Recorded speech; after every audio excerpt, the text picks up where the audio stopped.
Good morning, सुप्रभात मित्रांनो. So आता सकाळचे वाजले 6. सो मी आता तयार वगैरे झालो आहे. आय थिंक मला अजून 7 वाजता गाडी येईल. तोपर्यंत मला असं वाटलं की वेळ आहे, तर मी ज्या वगैरे चालते आता 6 वाजता. सो मी जाऊन जरा पाया वगैरे पडून येणार आहे. नंतर मग त्यांचा कॉल आल्यावर मी जाणार आहे. चला दाखवतो तुम्हाला कोल्हापूरमध्ये आपल्या महालक्ष्मीचं मंदिर. 100 किलोमीटरवरतीच मंदिर आहे.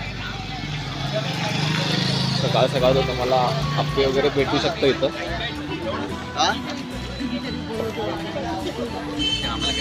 सो मित्रांनो, हे आहे महालक्ष्मीचं मंदिर.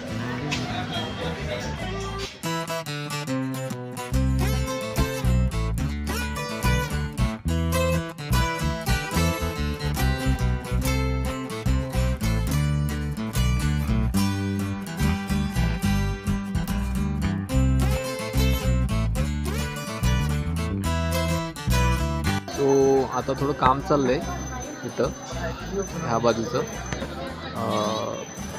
ह्याच्या अगोदर जे काही होतं मी तुम्हाला, जर माझ्याकडे असेल फोटो तर मी फोटो तुम्हाला इथं दाखवतो.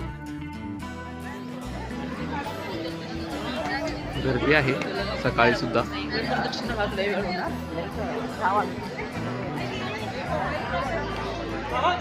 मंदिराचा आणि थोडा भाग तुम्हाला दाखवतो. चला.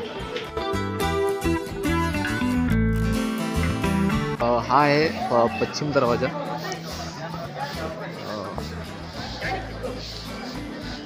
आय थिंक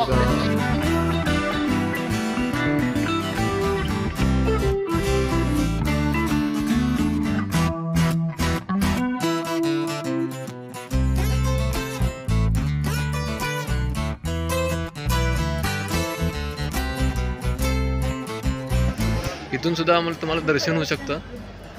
इथून लाईन वगैरे लावण्याची काही गरज नाही आहे तुम्हाला.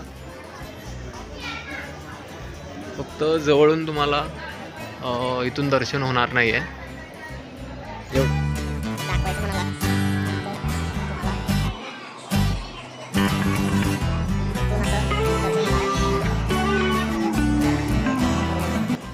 त्या साईडला जर दर्शन पाहिजे असेल तर तुम्हाला लाईन थ्रू जावं लागेल. दाखवतो तुम्हाला लाईन वगैरे कुठं लागते ती. चला.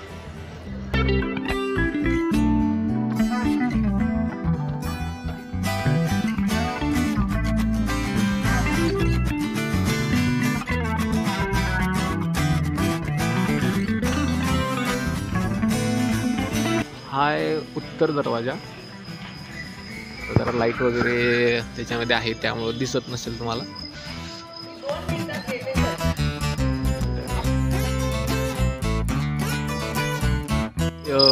ही जी तुम्हाला दिसते लाईन, ग्रिल्स वगैरे दिसतात हे.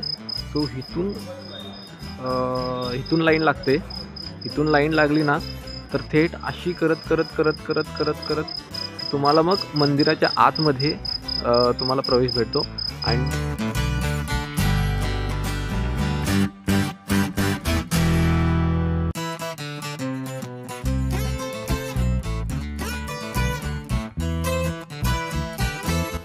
हा आहे पूर्व दरवाजा.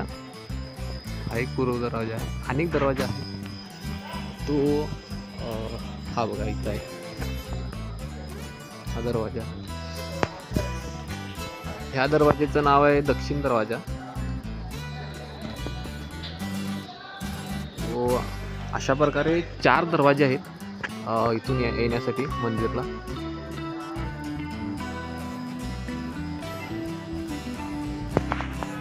मी तुम्हाला तितकं काही दाखवू शकलो नाही मंदिरमधलं, कारण की हा ब्लॉग मी महालक्ष्मीवरती किंवा ते मंदिरावरती केला नाही आहे. आजच्या दिवसासाठी डेली ब्लॉगसाठी केला आहे. त्यामुळं मी तुम्हाला तेवढं काही दाखवू शकलो नाही मंदिरमधलं. तुम्ही जर कमेंट वगैरे केला की महालक्ष्मीवरती काहीतरी ब्लॉग करा, सो मी ट्राय करेन त्याच्यावरती करायला. आणि मी प्रयत्न नाही तर मी नक्की करेन त्याच्यावरती ब्लॉग. सो सध्यासाठी आता डेली ब्लॉगचं मी ह्याच्यासाठी मी थोडंसंच व्हिडिओ वगैरे केला आणि तुम्हाला दाखवला. आता सध्या कॉल आला होता मला की गाडी आली आहे. सो मला दाखव. मित्रांनो, आता आले गाडी. सो ही आहे गाडी आमची. सो तुम्हाला दाखवतो कोण कोण आहे माझ्याबरोबरती.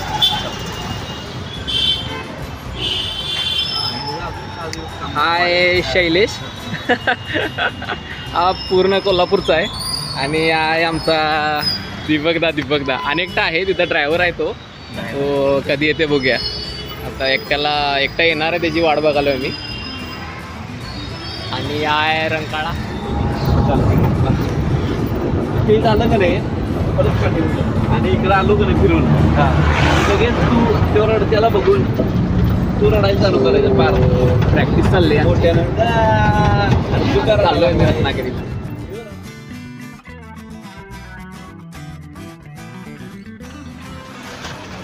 सो मित्रांनो आता थोडं नाश्ता करण्यासाठी थांबलो आहे मी. अजून खूप लांब आहे. आय थिंक आणि 15-20 मिनटं लागणार आहेत आम्हाला जायला. सो नाश्त्यासाठी आम्ही एक प्लेसमध्ये थांबलो आहे. सो नाश्त्याच्या म्हणजे त्या हॉटेलच्या थोडा अपोजिटच ना एक प्लेस आहे तुम्हाला दाखवतो. सो ही नदी खूप लांब आहे म्हणजे आम्ही तिथनं ही खूप लांब आहे म्हणजे सांगू शकत नाही किती लांब आहे. पण खरंच खूप चांगला निसर्ग रम्य असं हे वातावरण आहे. सर्वीकडे हिरवीगार झाडं आहेत. पावसामध्ये खूप छान दिसत असेल हे पाणी वगैरे येते तेव्हा. पण आता पण किती खूप छान दिसते. पाणी पण आहे.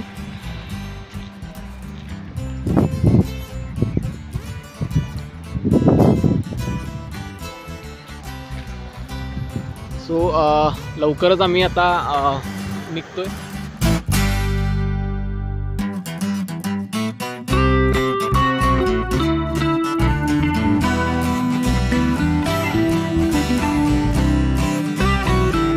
पहिला दिवस सुरू झाला आहे कामाचा. मी ड्रेसिंग बघू शकता. सो आता एका गावामध्ये आलो आहे मी. कार्यक्रम झाला आहे कंप्लीट केला आहे. तुम्हाला ते स्टेज दिसते. सो त्या स्टेजवरती आम्ही कार्यक्रम केला. सो आता थोडासा टाईम आहे. 2 शो झाले.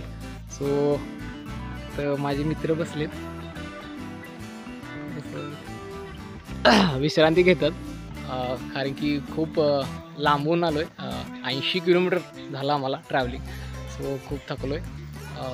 सो सध्या थोडंसं विश्राम करतो आहे. अनेक गोष्ट सांगायचं म्हटल्यावर आम्ही इथं आलो होतो. पहिल्या शोलाच आम्हाला सत्कार केला. सत्कारामध्ये आम्हाला असे फूल देण्यात आले. सो आता 4 शो आहे. सो 2 शो झाले. सो मित्रांनो एक तिसरा कार्यक्रम झाला आहे आमचा आता. लोक थोडं आले होते त्यामुळं लवकर आमचा कार्यक्रम झाला. सो सध्या एक गोष्ट ॲक्च्युली दाखवायची ती परत सर्वीकडे असं पाण्याचं स्थळ वगैरे आहे. त्याचबरोबर आजूबाजूला निसर्ग झाडांचा आणि कुठं पण बघितलो ना तर नुसतं असं जंगल आहे. म्हणजे त्या साईडला जरी तुम्ही बघितला सगळं जंगल आहे. जंगल भाग आहे. जंगलामध्ये हे गावं वगैरे असतात. सो इथं येऊन आम्हाला हे कार्यक्रम करावं लागतात. सो खूप भारी वाटते असं सिटीतून बाहेर येऊन असं गावाकडे आलो आहे असं वाटतं. जंगलमध्ये आलो. फक्त इतकंच आहे की इथं जास्त लोकसंख्या नाही आहे. किरकोळ आहे लोकसंख्या. इथली जे काही मुलं वगैरे आमच्यासारखी असतात ही सगळी मुंबई पुणे ह्या साईडला असतात. तिथं सगळी कामाला असतात. फक्त त्यांचे आईवडील वगैरे आणि किंवा जे वस्ती काही लोक असतात ते तेवढंच तुम्हाला इथं भेटतील. आम्हाला कार्यक्रमासाठी साधारण किती 20-30 अशीच माणसं भेटायला. ठीक आहे 20-30 तरी त्यांच्यासमोर आम्ही कार्यक्रम करतो. आता अनेक कार्यक्रम लास्ट उरला आहे तो एक केला. मग आम्ही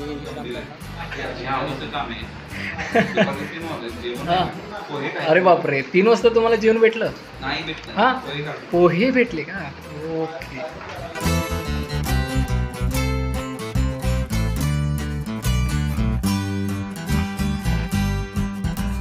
सो आमचा आता 4था शेवटचा कार्यक्रम होणार आहे. रत्नागिरीमध्ये कुठेतरी गाव आहे तळगाव. सो इथं आम्ही कार्यक्रम करणार आहे. जर जमलं तर तुम्हाला कार्यक्रम कसा चालला आहे तुम्हाला दाखवतो आणि किती लोक वगैरे आहेत.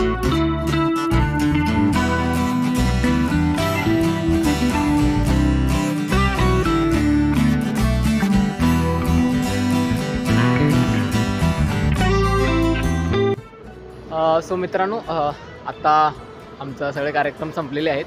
सो आत्ता आम्ही रूमकडे आलो आहे. सध्या आम्ही एक लॉज घेतलेला आहे. फूडलँड या हॉटेलचं नाव आहे. ह्या सिटीचं नाव आहे राजापूर. सो इथं आम्ही स्टे केलेला आहे. अँड कधी पण आला तर फूडलँड हे हॉटेल तुम्हाला दिसेल.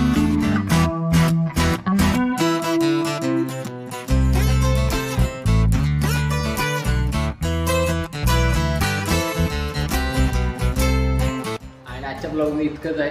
अँड शेवट इतकं सांगायचं होतं की माझ्या चॅनलला सबस्क्राईब करायला विसरू नका, लाईक करायला विसरू नका, शेअर करायला विसरू नका, बेल आयकॉनला क्लिक करायला विसरू नका, ज्याच्यापासून तुम्हाला नोटिफिकेशन प्रत्येक व्हिडिओची भेटत राहील.